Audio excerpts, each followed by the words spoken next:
Hello everyone, welcome to I Can Know Everything is Possible. I'm just a Jadet, a wife, a mother of three, a sister, an auntie, a friend, and your transformation and mindset coach. Today I'll be sharing with you a question I recently asked myself.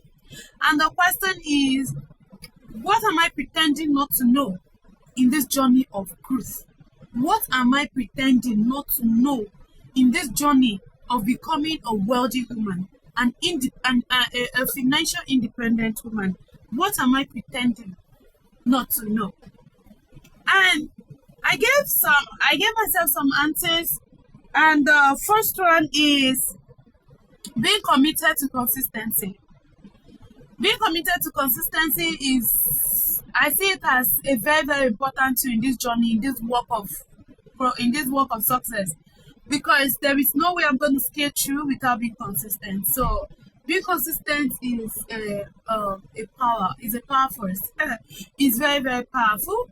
So now, if being consistent, it does not necessarily mean I will have to do everything in a day.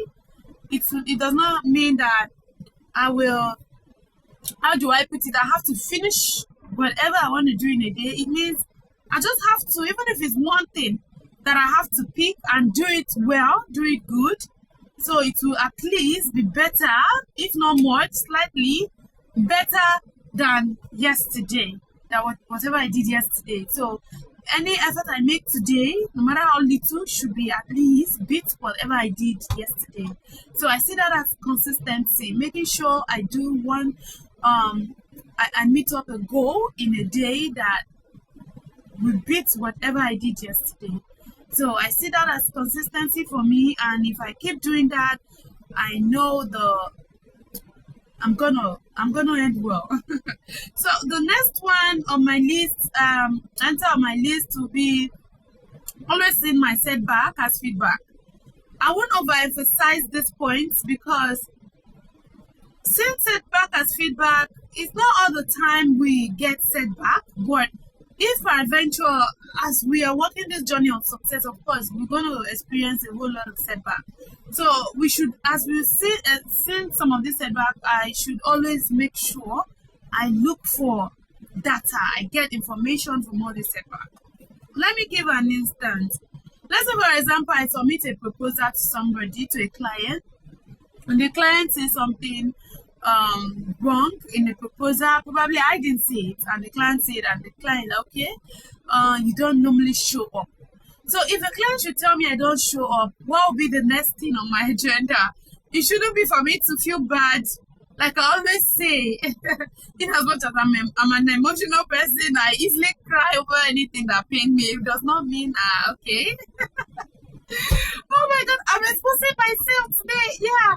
I'm a very emotional person, even though I feel I'm strong at heart, but I'm very emotional. So if a client gives me a setback, I shouldn't feel any pain. So the data in that will be for me to show up more often. To show up, if the client say, okay, you don't show up, so what should be the next thing is for me to show up more, showing up more. So that will be the next thing, and that for me is an information. That for me is the data. It's enough reason for me to improve in my next dealings. And the next one for me will be to take more action, taking action.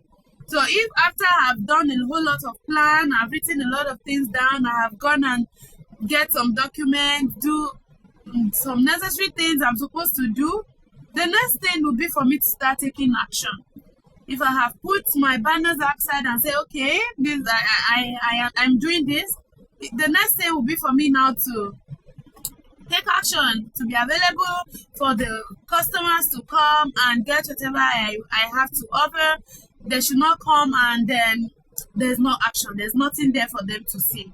So it will be for me to take action. So the three things on my list when I ask myself this question is, first, being committed to consistency. Second, seeing my setback as feedback. And then the third is taking action. So that is what I have